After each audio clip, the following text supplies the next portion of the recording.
Welcome back. And we can also use cards in much the same way as we're using end screens to promote our other content.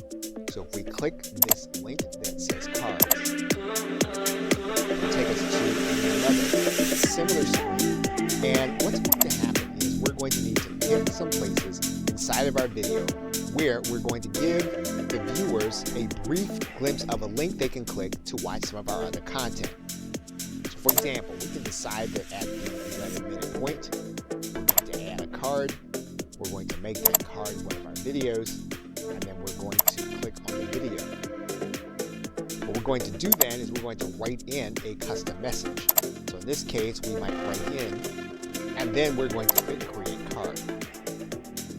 Now, what's going to happen is when this point comes in the video, your viewers are going to see this information piece. All they'll need to do is they'll click on it.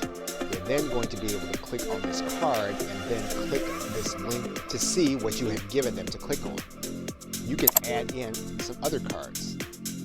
For example, maybe further into the video, what you're going to do is you're going to click add another card, and it's going to be another video.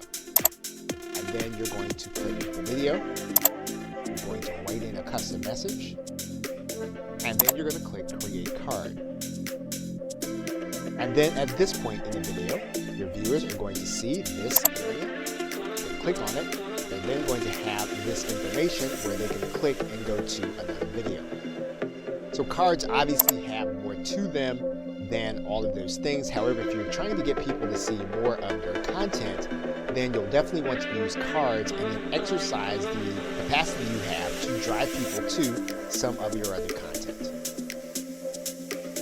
Okay, so with that, thanks, and I will see you in another video.